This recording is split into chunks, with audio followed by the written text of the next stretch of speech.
Kung yan po ang paniwala ninyo, simple lang ang dapat ninyong aksyon na gagawin. Umuwi kayo rito, harapin ninyo yung kaso kasi abogado naman po kayo. Di ba? I-clear ninyo yung inyong pangalan. Ang problema po, tumakas kayo. Investigasyon pa lang ng Congress, iniwasan na ninyo. Kaya yan tuloy, naging palaboy kayo dyan. And you are seeking asylum. Buti kung i-approve ng gobyerno ng Netherlands. Ay.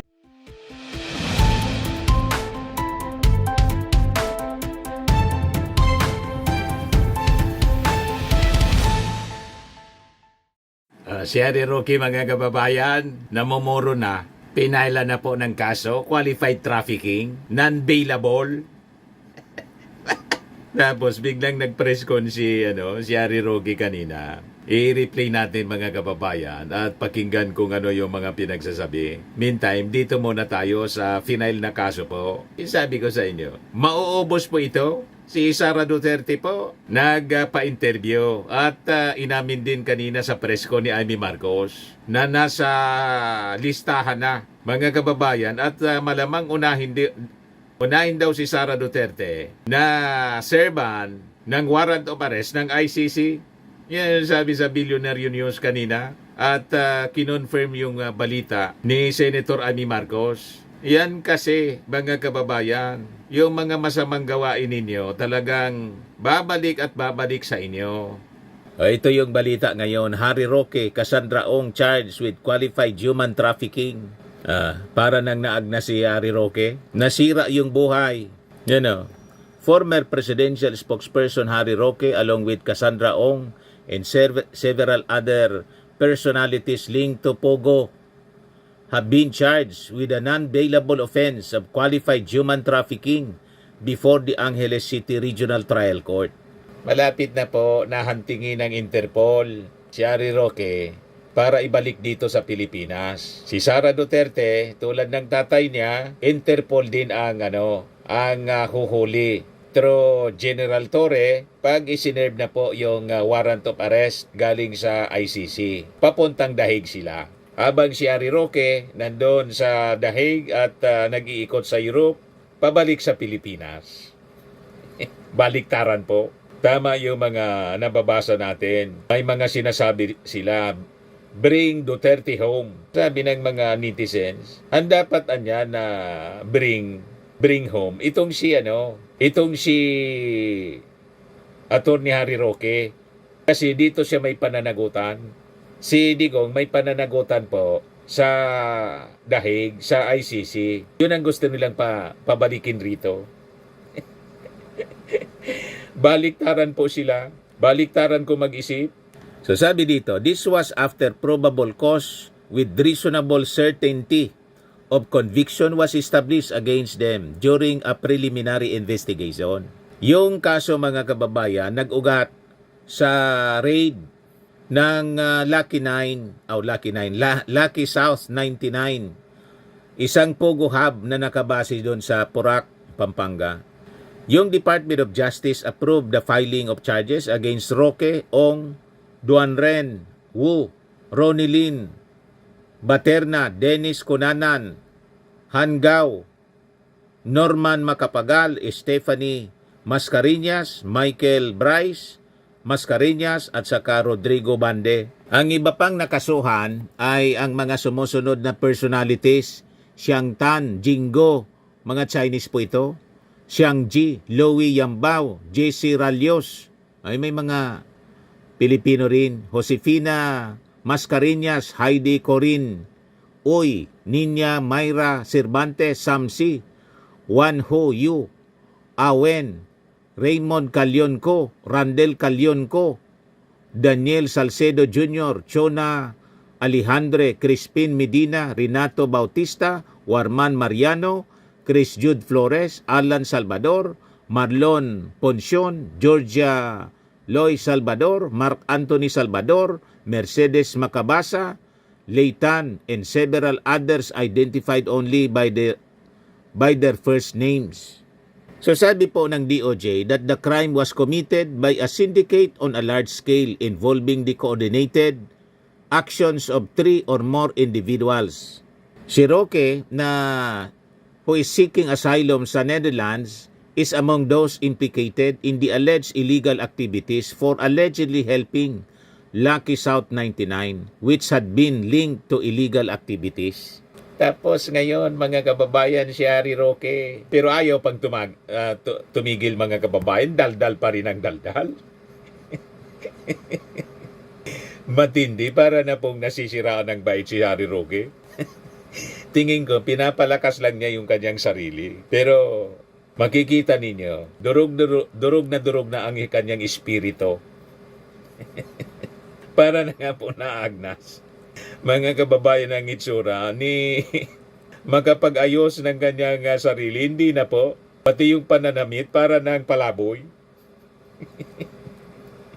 You see? Ngayon, sabi ni Harry Roque, political persecution niya ito sa akin. Sabay deny ang kanyang involvement in trafficking and said he would include this case in his pending application for asylum sa Netherlands, in which he claims to be a victim of political persecution for being a Duterte ally.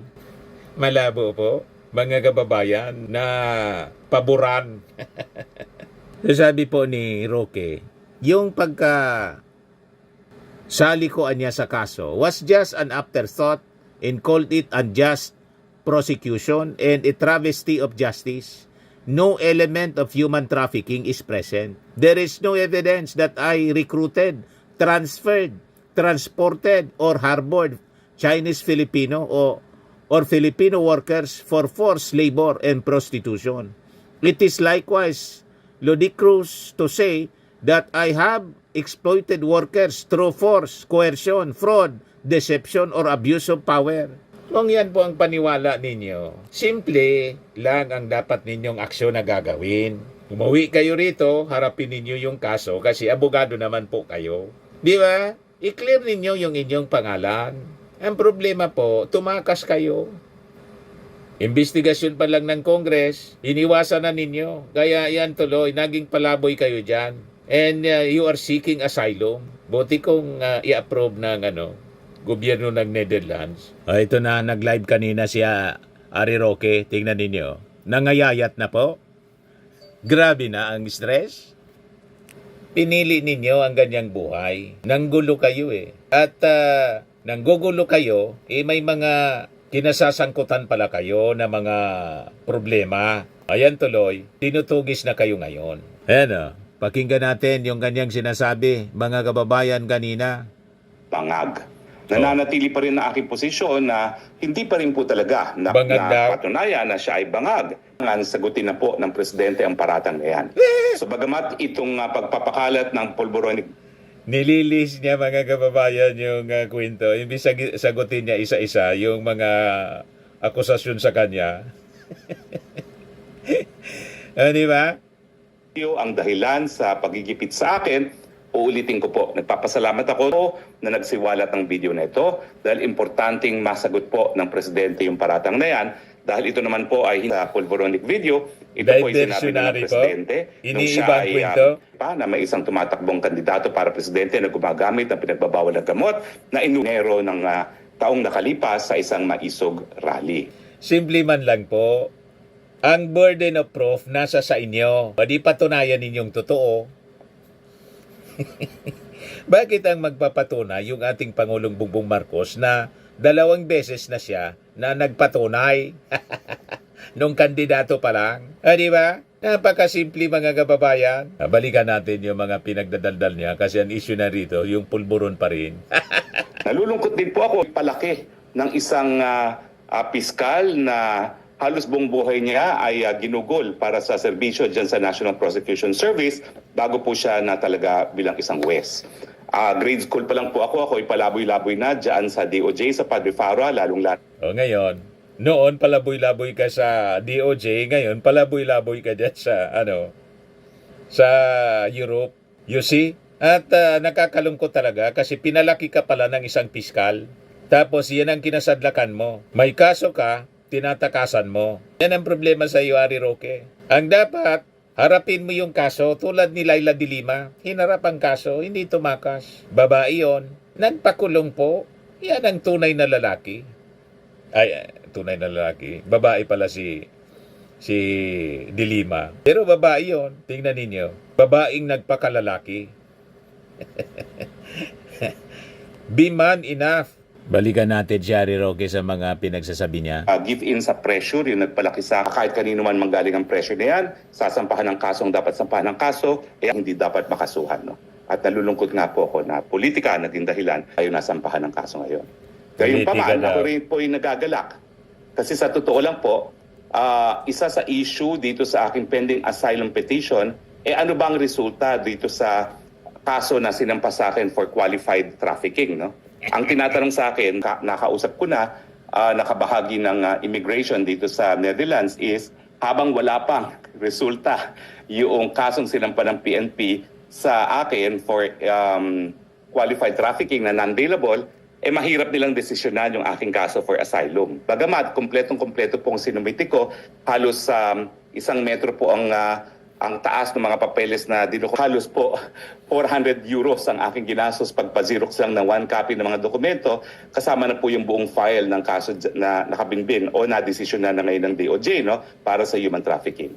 At ang malinaw nga po na aking sinabi sa kanila at tinanggap naman nila explanation para mapatunayan na ako ay merong reasonable certainty of success in the prosecuting before dapat mapurebahan yung 3 elemento ng trafficking.